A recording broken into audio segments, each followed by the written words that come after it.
My guest today on Pod Save the World is Ambassador Susan Rice. Susan served as President Obama's National Security Advisor from 2013 to 2017. Before that, she served as a U.S. ambassador to the United Nations. She's an Africa expert and served on the National Security Council and as Assistant Secretary of State for African Affairs during the Clinton administration. Susan, thank you so much for being on Pod Save the World. You're the highest-ranking official. You and Dennis McDonough are the highest-ranking officials to be on the show, which either speaks well of me or poorly of you. So, it's great to be with you, Tommy. Thank you very much. Okay, I'm going to start by getting a little personal. I'm going to do a little Barbara Walters on you. Uh-oh. When I left the White House, it was tough adjusting to normal life. You know, Chuck Todd wasn't calling every day. I miss you, Chuck. I didn't have to go to meetings in the sit room. No more deputies committees. That was kind of sweet, actually. The sit room stopped sending me updates. I didn't have intelligence every morning in my little sit room cubby. I can't even imagine what it was like. It was infinitely more jarring for you, who got the PDB every morning and briefed the president every day and had the weight of the world's problems on your shoulders. How's it going? How's that adjustment period? It's actually great. Look, you know, I know people are surprised to hear this, but it really wasn't that difficult a switch for me. I think that's largely because I did it once before. Right. When the Clinton administration ended, I'd been in it for 8 years. I ended as Assistant Secretary of State for African Affairs, which was obviously not as intense as being National Security Advisor, but it was a pretty serious job. And I had the experience of going from 60 to 0 in that context, and that was jarring.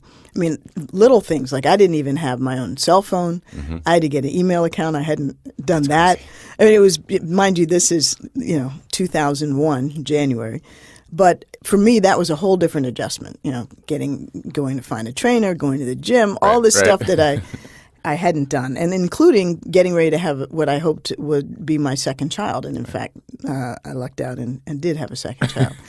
This time, I knew that sensation of going from 60 to 0, and I was not afraid of it. I was looking forward to it.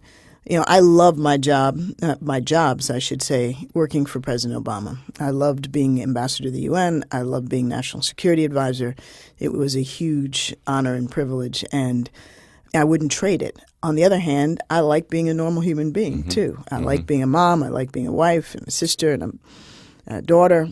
And, catching up with my dear friends that have been tolerating me very scarcely for the last 8 years. I know that feeling. So this time, the adjustment was far less intense. The basic tools of life I had. I continued to work out during the administration, so I wasn't like going from being a total slug to trying to get up off the couch. And it felt fine. And the other thing that my husband and I did that I think really made a difference was the last day, the 20th of January, was a Friday. Mm-hmm. On Monday, we were on a plane to the Maldives. Smart. And just he and I, no kids. And we spent 2.5 weeks there and we couldn't entirely unplug. I mean, that's so hard. With the internet, it was there. And there was enough craziness going on, like with the Trump travel ban and his early days in office, that I felt like it would be irresponsible of me to try to completely tune it out. But we dialed it way, way back, and it was really nice. So did you do what I did, which was trade a addiction to like incoming news clips and like sit room updates for Twitter? Because I've seen you've been very active and you have a great personality on Twitter. I am ashamed to admit that I would probably be accused of that by my husband and my kids. Okay. It's not an addiction. Like, I'm not on it all day long, but I do check it several times a day. And I do find in a way that I never engaged with Twitter in terms of receiving information when I was a government official. I mean, I would transmit information via Twitter with the help of my team. I didn't use it as a source. Right. And now I use it as a source along with others. Everyone follow Susan Rice on Twitter. What's your handle? @Ambassador Rice. @Ambassador Rice. Okay. Please follow me. Please follow her. Nice people, not the haters. I mean, it's like 6-1 on there. So one of these intractable problems you dealt with was Syria. It feels to me like an observer that tensions are constantly escalating, and it's almost off the front pages. You had President Trump launch Tomahawk missiles in response to Assad's use of chemical weapons. A U.S. F-A-18 Hornet shot down a Syrian plane recently. We shot down Iranian drones. The Russians suspended the use of a military hotline that we use to avoid collisions in Syrian airspace. I'm curious what you think of President Trump's approach to Syria and if you're concerned about the potential for escalation. I'm a little bit concerned. I'm not overly concerned yet, but let me explain what I think has happened. Under the Obama administration, particularly in the last couple of years, we were focused predominantly on trying to defeat ISIL or ISIS in both Syria and Iraq. And all of our military efforts, or almost all of our military efforts, were geared towards that end.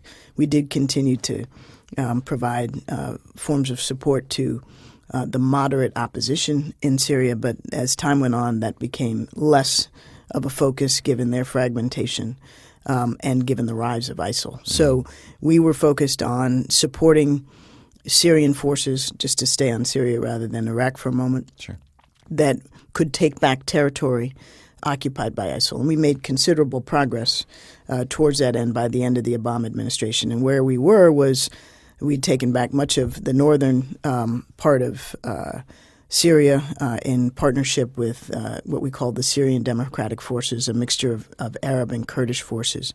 And those forces were close to encircling Raqqa, which is the so-called capital of the caliphate, of the so-called caliphate. So what's happened subsequently is that the noose around Raqqa has tightened. And now, just in the last few weeks, the push to Raqqa has started, unfortunately delayed by almost 6 months from where it could have begun under the Trump administration. Yeah. In any event, as the battle for Raqqa has heated up and as the Syrian regime has had to face the question, really, of what happens when ISIL is defeated, I think what we are seeing now is a jockeying among the various forces and their proxies inside of Syria for control of ISIL-held territory. And what's the most destabilizing factor is that the Syrian government, backed by their Iranian and Russian sponsors, are trying to really push out forces that we have supported so that, and that the counter-ISIL coalition, NATO and others have supported, so that they have the upper hand in this territory. And one of the, I think, issues that remains on the table, and I haven't seen much indication yet that the Trump administration has thought this through thoroughly, is, who's going to control Raqqa when Raqqa is liberated? Who's going to control other parts of ISIL-held territory in eastern Syria? And it's a fundamental question. I mean, it is Syrian sovereign territory. We have a regime in Damascus who's completely immoral and illegitimate. On the other hand, nobody that I'm aware of in the United States government is interested in the fragmentation of Syria. So these are real questions that have not, at least to the public eye, been adequately addressed. And we're seeing the Iranians and to some extent the Russians and certainly the Syrians throwing a lot of elbows, and we're now throwing elbows back. So as we should, but I think we need to do it with care. And I'm concerned because there are clearly violently anti-Iranian hawks inside the Trump administration, including in the White House and the NSC where I used to be, that are seemingly spoiling for a fight with Iran, whether it's on the ground in Syria or Iraq, whether it's in the middle of the Gulf.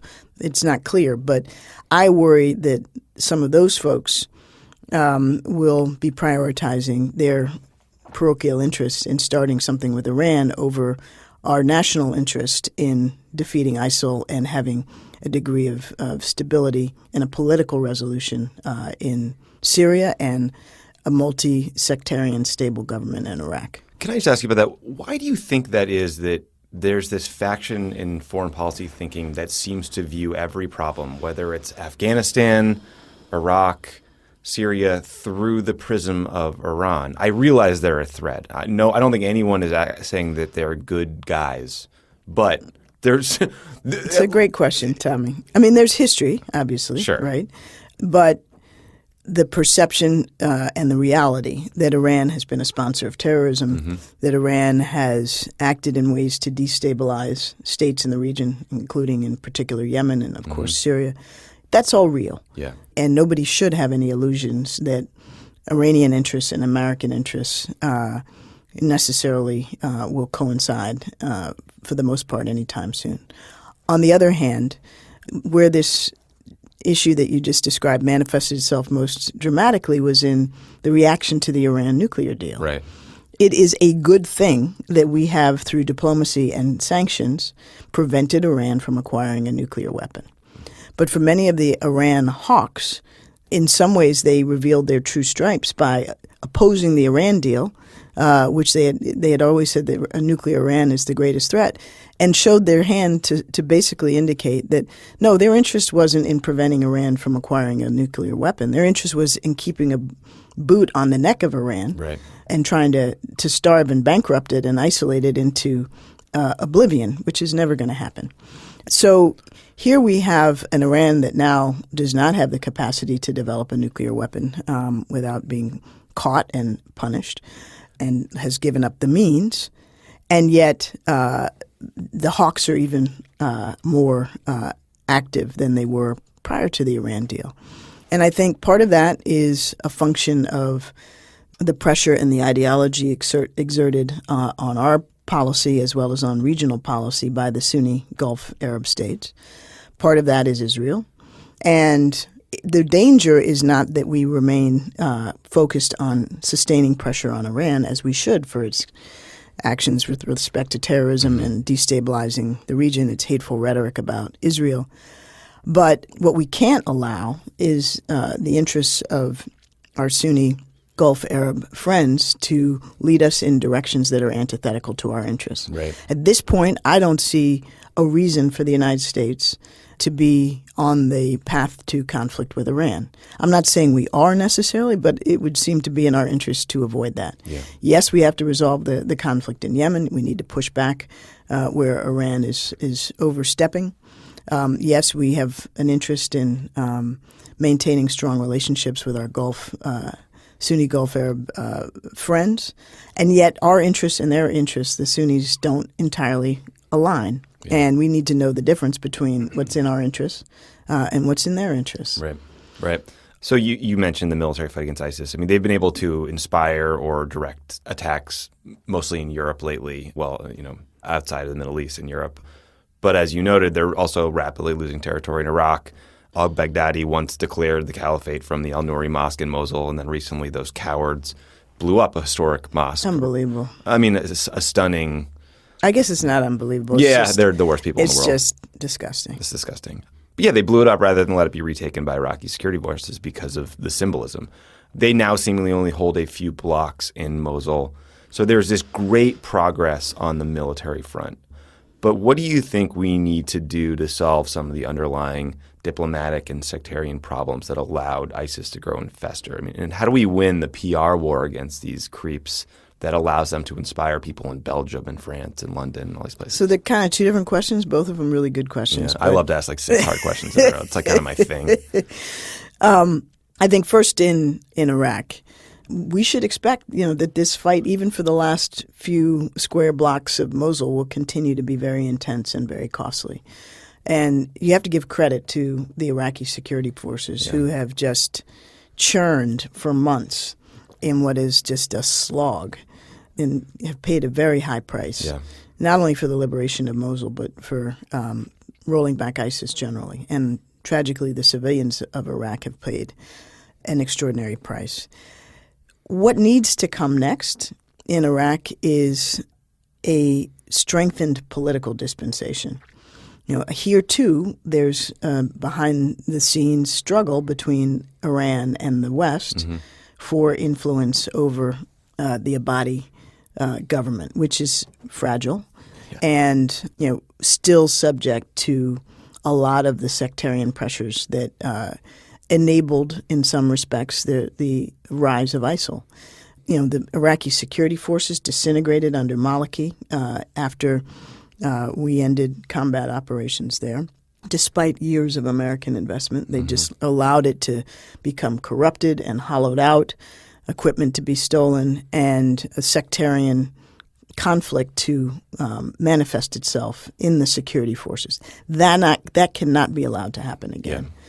We need a much better effort at maintaining the improvements that we have helped to generate in the Iraqi security forces.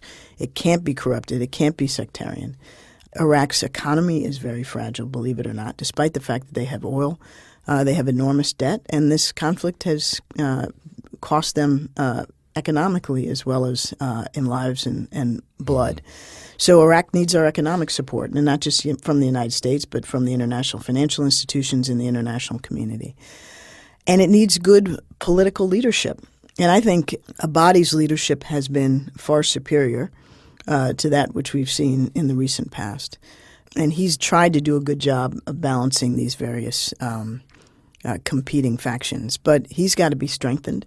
And the Iraqi political forces need to stand with him rather than continue their infighting. Because, again, that is in large measure what made it easy for ISIL to gain ground. And the Sunnis in Iraq, the Sunni population, which has been marginalized and disenfranchised to a large extent, has to have the resources that they need to rebuild and reconstruct.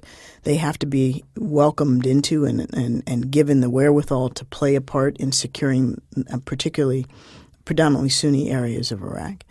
And they have to feel that the sacrifices they've made to counter ISIL are worth it and were the right choice. Otherwise, we'll see 3.0 from ISIL.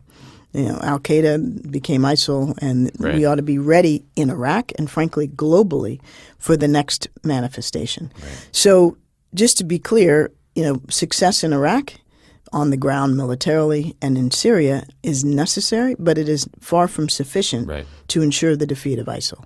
And we need to be vigilant, from West Africa, where Boko Haram is in Nigeria and neighboring states, very active still in alignment with ISIL, to, frankly, the southern Philippines.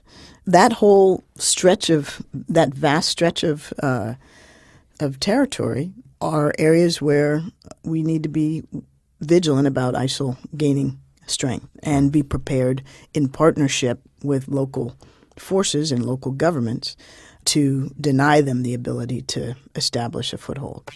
You're listening to Pod Save the World. Stick around. There's more great show coming your way. Pod Save the World is brought to you by LegalZoom. In order to successfully run your own business, attention to detail is absolutely critical. One contract slip-up or legal misunderstanding can really set you back. Fortunately, there's LegalZoom. You may already know that over 1 million Americans have used LegalZoom to start their businesses, but LegalZoom services go well beyond just business formation. They have built a nationwide network of independent attorneys who can provide legal answers to the day-to-day questions you have about your business. And trust me, there will be a lot of them, because let's face it, trademarks, employment laws, lease agreements can get pretty complicated. So don't waste your valuable time trying to wrap your head around all the fine print. Use LegalZoom for that so you can focus on growing your business instead. I feel like this ad is directed literally at the three of us. At us. We have so many lawyers. We have like 6 law firms. The one thing I just want to emphasize is, when it comes to lawyers, a stitch in time saves 9. You know what I mean? That's all I want to say about that. You'll get the legal help you need without being billed by the hour, since LegalZoom isn't a law firm. Go to LegalZoom.com today and be sure to enter the code PSW in the referral box for special savings. Only at LegalZoom.com with the code PSW. Pod Save the World is also brought to you by Lyft. Lyft knows that their drivers are what are keeping them moving, so they do everything they can to make sure their drivers are happy on every single trip. It's a very simple formula, guys. Happy drivers mean happy passengers. That's why 9 out of 10 Lyft rides get a perfect 5-star rating. You can earn hundreds of dollars a week plus tips. If you want to earn more money, you drive more. It's never been easier to give yourself a raise. Lyft was the first rideshare program with tipping built right into the app, because getting tipped shouldn't depend on your passengers having a crumpled bill in their pocket. Boy, is that true. I always feel guilty when I do not have cash. You keep 100% of the tips, and they add up fast. Drivers have been paid over $200 million since the feature was first introduced, and Express Pay lets you get paid almost instantly instead of waiting for weeks. Lyft has even taken the guesswork out of pickups. The new AMP device uses color coding to help passengers find their drivers. So join the ride-sharing company that believes in treating its people better. Go to lyft.com/crookedworld today, and you can get a $500 new driver bonus. That is lyft.com/crookedworld. Limited time only. Terms apply. As soon as we finish recording these ads, I'm going to get a Lyft to Dulles Airport. So I practice what I preach. I'm going to turn quickly to Russia.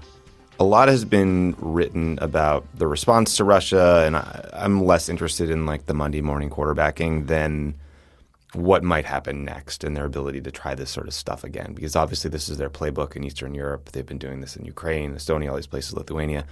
President Obama responded to Russian interference in our election by expelling 35 diplomats, seizing 2 Russian compounds that have long been used to spy on Americans, targeted sanctions against Russian entities, and reportedly some sketchy cyber shit that I won't ask you about because you're not going to talk about it anyway.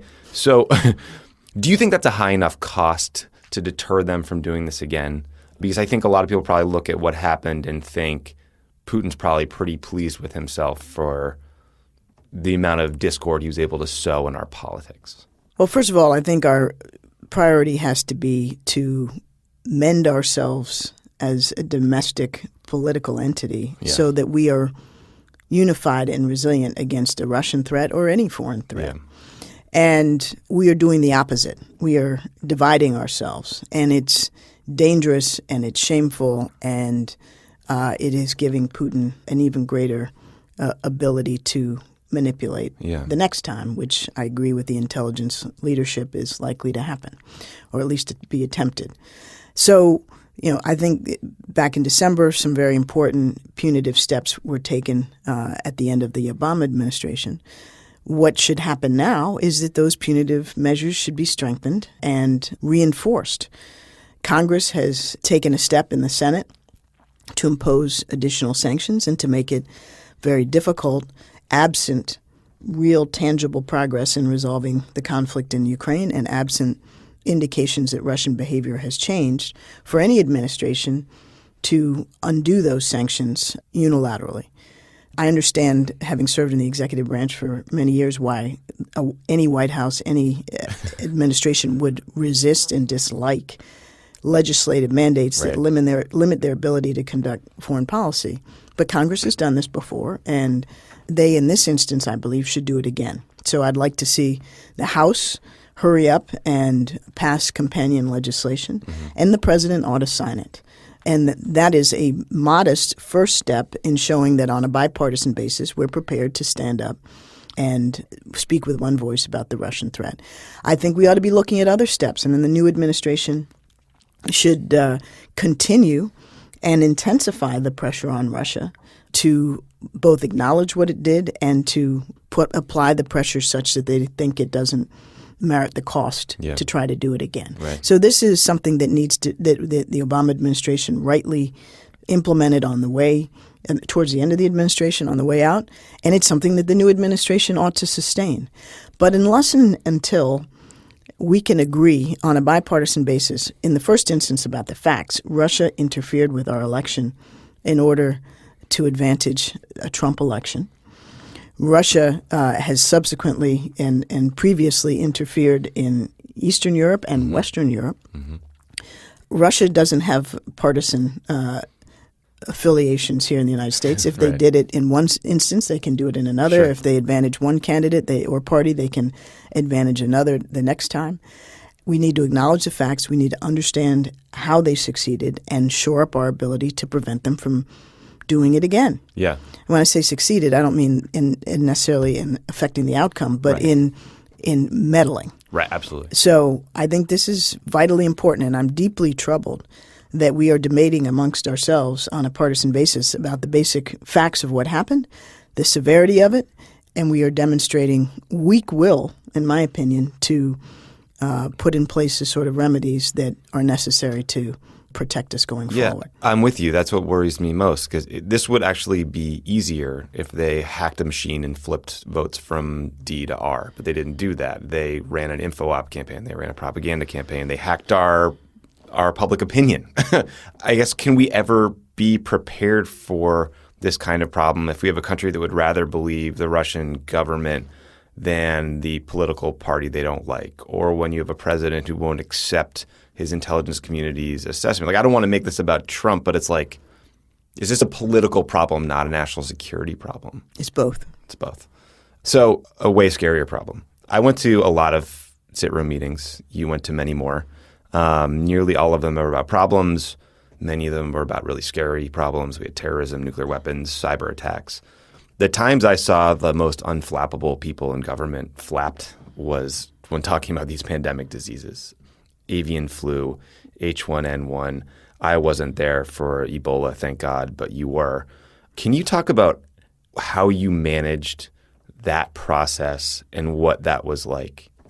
The Ebola reaction? Yeah, or just like how you mount an all-of-government international response out of the White House to an issue like Ebola that is so terrifying to people that they don't even know how to think about it. Well, let me back up and talk a little bit about pandemics generally Sure, and then come please. to Ebola particularly. I think you're right. I think there is something rightly terrifying, not just to policymakers, but even more so to the public, about disease that is readily transmissible and out of control. Mm-hmm. And there's good reason for that. I mean, we look back in the great pandemic flu of the beginning of the 20th century, Yeah. in 1918 and 1957. Spanish flu killed, extraordinary numbers of people. Mm-hmm. And the conditions that enabled that transmission globally are far more present today than they were in 1918. Mm-hmm. 1918, you didn't have global air travel. You didn't have the degree of connectivity economically and logistically that we have at the beginning of the 21st century. And so we need to recognize, and we have recognized, that one of the greatest threats to our security, if you define security as I do, as things that can, or define it in part at least, as things that can kill large numbers of Americans, Mm-hmm. pandemic flu or pandemics in general are right up at the top of the list. And the Obama administration recognized that, and we took it very, very seriously from the outset. You will recall, because of your time early in the White House, Mm-hmm. that in 2009, not long after the start of the administration, we were facing what was then, and we were told not to call it this, a swine flu Right. pandemic that hit Mexico badly, hit parts of Europe, and also the United States. Right. And I remember sitting in cabinet meetings back then, worrying about what do we do with the schools? What do we do with international visitors? I was the ambassador to the UN, and in New York, you have travelers coming and going from around the world every day of the week. Do you shake hands? It was literally, these were the kinds of questions that were being asked at the time. And thankfully, for a variety of reasons, including an effective U.S. government response and an effective global response, that never reached the extremes that it may have. But every expert says that it is inevitable that there will be another highly transmissible, probably flu-type pandemic, whether it's bird or swine or something else, who knows.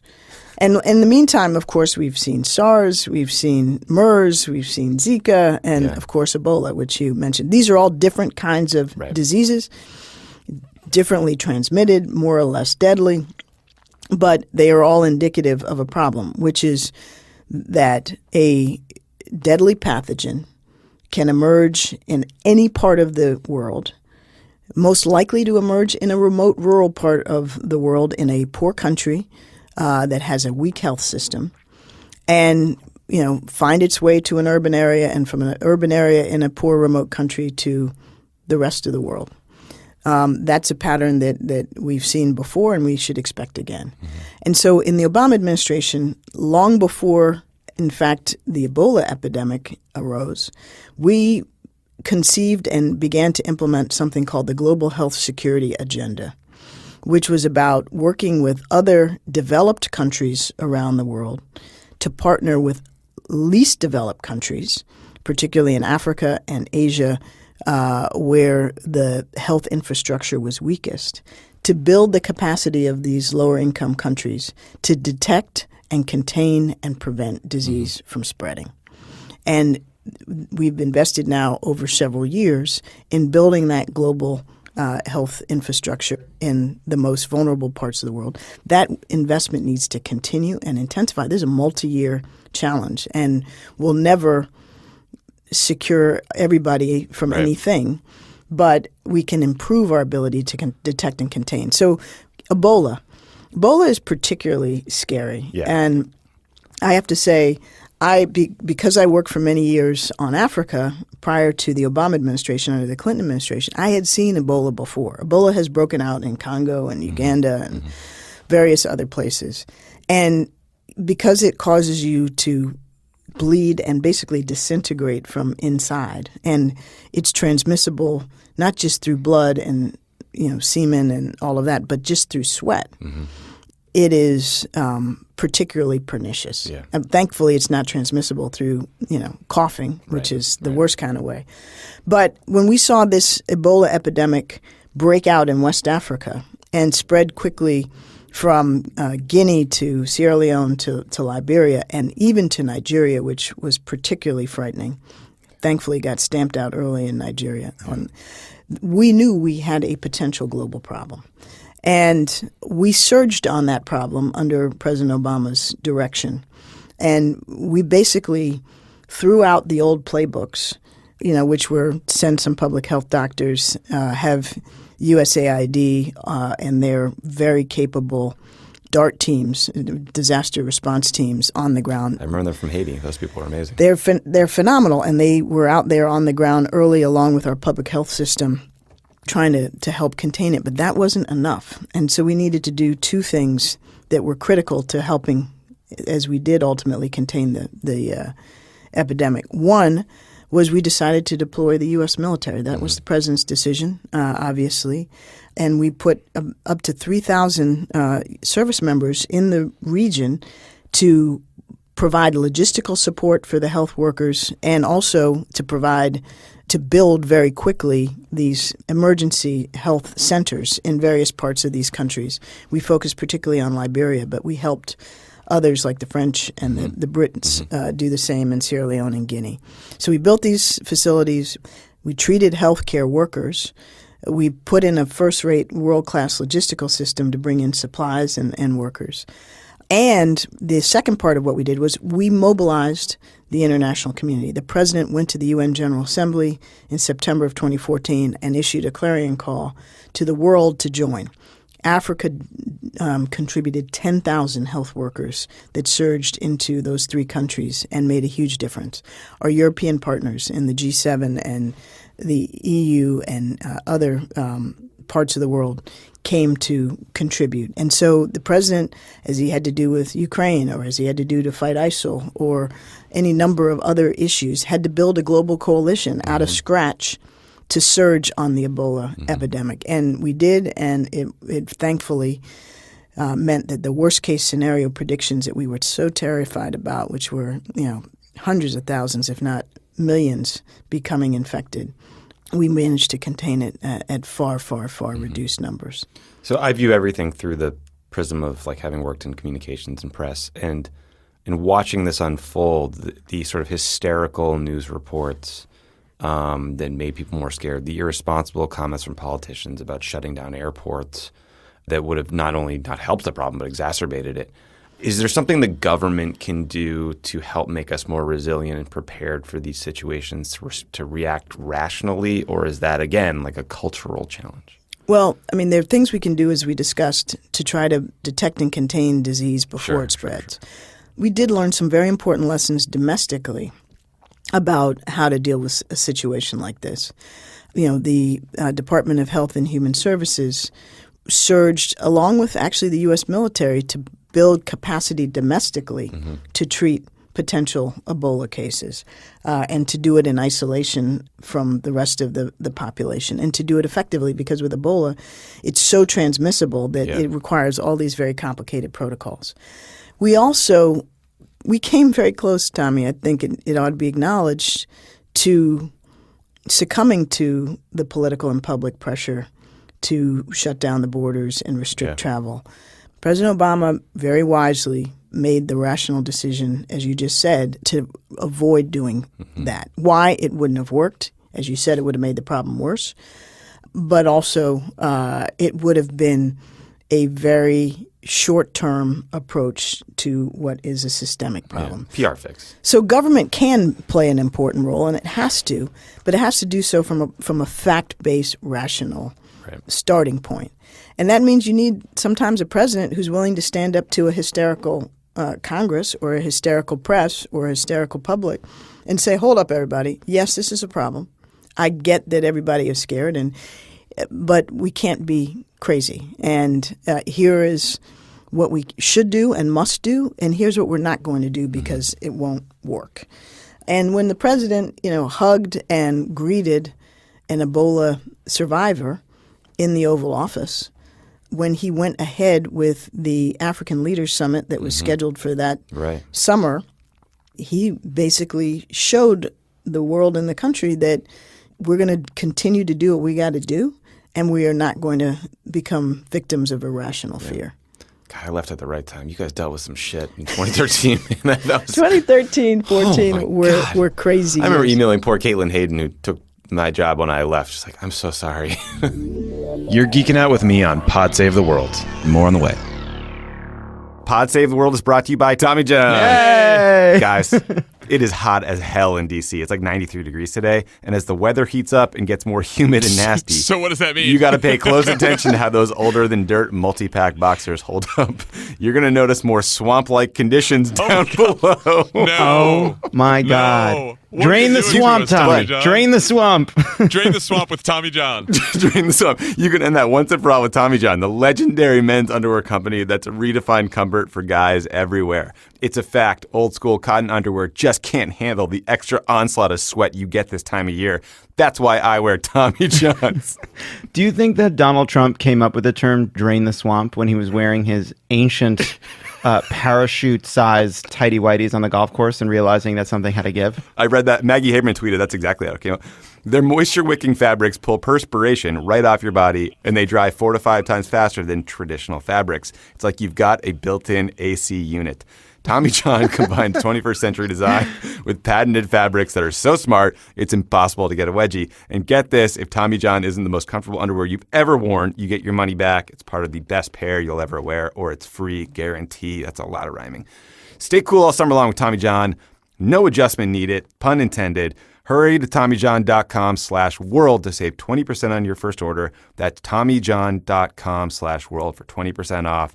TommyJohn.com/world. Cannot wait to juxtapose that ad with a in-depth conversation about Syria with Susan Rhodes. Pod Save the World is also brought to you by Movement Watches. Movement Watches was founded on the belief that style shouldn't break the bank. Their goal is to change the way consumers think about fashion by offering high-quality, minimalist products at revolutionary prices. With over 1 million watches sold to customers in 160-plus countries around the world, Movement Watches has solidified itself as the world's fastest-growing watch company. Over the weekend, guys, I went and visited a friend of the pod named Cody Keenan, and his father had just gotten a Movement watch, and they were very, very happy with it. So He that's my loves personal movement anecdote for watches, the day. Mr. Keenan. Yeah, Killer was napping at the time, so I didn't get to say hi to him, but Marilyn and Cody told me all about it, so it's cool. The company was started by 2 broke college kids that wanted to wear stylish watches, but they couldn't afford them, so they started their own watch company.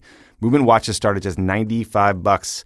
At a department store, you're looking at $400 to $500. That's a big savings. Movement figured out by the selling online, they were able to cut out the middleman and retail markup and provide the best possible price with a classic design, quality construction, and styled minimalism. Movement has sold over 1 million watches in over 160 countries, which I told you earlier because this copy is always redundant, but get 15% off today with free shipping and free returns by going to mvmt.com/crookedworld. That's mvmt.com/crookedworld. This watch looks great on Cody's dad's wrist. It'll look great on yours. It looks great on ours. We get compliments all the time. Step up your watch game, guys. Join the movement. My last question for you is again about Africa. I was reading a New York Times article recently by a great reporter we both know named Helene Cooper. And the headline was, the White House pushes military might over humanitarian aid in Africa. And I got to a line in the 8th graph of the story that stopped me dead in my tracks. And it said, the Trump administration's proposed slashing programs to buy antiretroviral drugs for people who are infected with HIV by at least $1.1 billion, maybe a fifth of their current funding. Research say the cuts could lead to the deaths of at least 1 million people in sub-Saharan Africa and elsewhere. 1 million people. How is that not the most massive policy decision this government would make? You're an Africa expert. You've been working on these issues for decades. You probably feel 10 times the rage I feel about that line being in the 8th graph. How do we get people to focus on these issues more? And a separate question, but like the Trump administration seems to be moving to a military-only relationship with the entire continent of Africa. What do you think about that? What are the problems there? This is all a major problem, and I'm glad you're raising it. Look, first of all, it's hard enough in normal times for Africa to garner the attention publicly and legislatively and from the executive branch that it needs and deserves, and that our interests dictate. We are not in normal times for all the reasons that your listeners know well. And so it's even harder for issues related to Africa to break through. I'm glad Helene wrote that story. I wish, the excerpt you referred to were higher up in the story. Yeah, and I wish it got for writing, yeah. I wish it got more play. But we have a larger problem here, and Africa is emblematic. Our relationship to Africa is emblematic of that larger problem, but it is not the sum total of it. Sure. And the larger problem is that the Trump administration's budget for the State Department and for USAID, which funds the AIDS programs, it funds our development programs, it funds our democracy programs, it funds security assistance, you name it. They want to cut that by 30%. It's crazy. And when you cut that by 30%, you deprive our embassies of critical security protections that they need, and we do that despite what we've learned from, various attacks on our diplomatic personnel and our facilities from East Africa to Benghazi. That's stupid. We are cutting, therefore, critical things like the president's AIDS initiative, which President George W. Bush initiated, much to his credit, and that President Obama expanded and intensified. We didn't do that purely for humanitarian reasons, as compelling as the humanitarian imperative is. That also was a security imperative. Right. To have up to 1 million people at risk of death being denied antiretrovirals that we have committed to provide and sustain is outrageous. Yeah. But so is it outrageous to cut all of these other health and agriculture and development programs that are so critical to our security. Up until the Trump administration, to a greater or lesser extent, every prior recent administration has understood that our security depends on a balance between the security military side, the diplomatic and political side, and the economic and development side. And that to sustain an effective leadership role for the United States and an effective approach to global affairs so that we protect our interests, we need to have those elements, all three of them, in balance. Right. The Trump administration seems, in its infinite wisdom, to discount, if not dismiss entirely, two of those three pillars, the political, diplomatic, and the economic and development, in favor of purely hardware military solutions. Well, the fact of the matter is, many of the things we've been discussing today, pandemic disease, some things we haven't talked about, like climate change, terrorism, which we have discussed, proliferation, these kinds of transnational security challenges, they're not amenable to military solutions, no matter how powerful our military is. Yeah. They require, in some cases, a combination of tools, and in some cases, none of these are military tools. Right. So I think, people like General Mattis or Secretary Mattis gets that. He's spoken to the need to have a balance of our resources.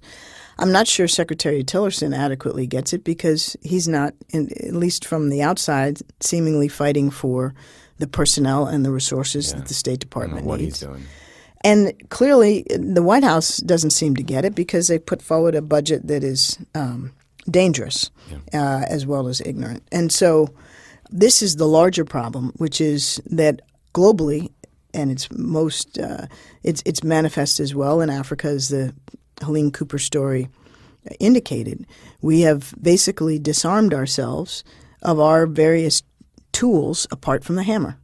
We don't have a screwdriver. We don't have pliers. We don't have anything else that we would normally have in our toolbox to serve our interests internationally if their budget were to be adopted. Now, the good news is I think Congress, is, as we've already seen, is looking at this budget and Bob Corker's like, are laughing. you kidding me? Yeah, laughing. or throwing it in the garbage can. Right. And I think what will emerge is a budget that is more in keeping with our traditional definition of our interests. But it will be cut, and there will be things that we need that they don't fund. And figuring out, how to manage that is going to be an extraordinary challenge.